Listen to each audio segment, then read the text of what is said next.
Hello there guys, welcome back to another short online tutorial. Today we're based in Adobe Photoshop and it's Jack from Blue Sky Graphics.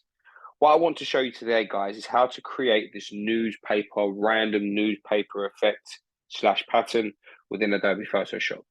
A really simple step-by-step process of how to create this, but as you can see, a really cool design and really cool pattern that you could use. So you could take this process that I show you today and implement it within your graphic design and create some really cool stuff.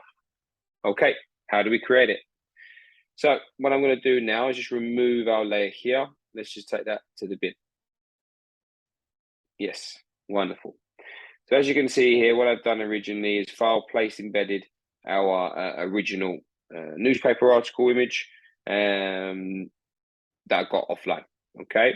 Now, what I want to do before anything is this is currently a smart object. So I'm just going to simply rasterize this layer here, like so.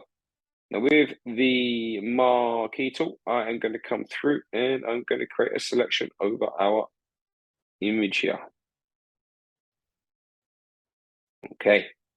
And they're going to come to edit. And as you can see here, we have a defined pattern. Okay, so let's call this the newspaper pattern. It's always wise to label things just so that you're on top of everything. And let's press OK. Now I'm going to deselect by using the shortcut Command D on Mac or Control D on Windows. And I'm going to come through and add a brand new layer here. Wonderful. Now I would like to fill this layer with a fill. You can either go to Edit, Fill, but the shortcut to fill a whole layer will be Shift Backspace, which will open your fill options here. As you can see, you have these content options, but what we want to be doing is using pattern. Here is our newspaper article that we saved earlier. Fantastic. Let's make sure script is turned on.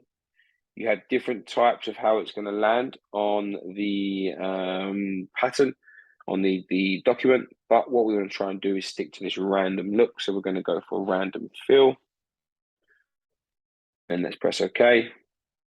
What it does now, it gives you the options to manipulate and change. So what you could do is come through and manipulate the color randomness if you want to do that. I want to make that a little bit less, to be honest, just to make it a little bit more subtle.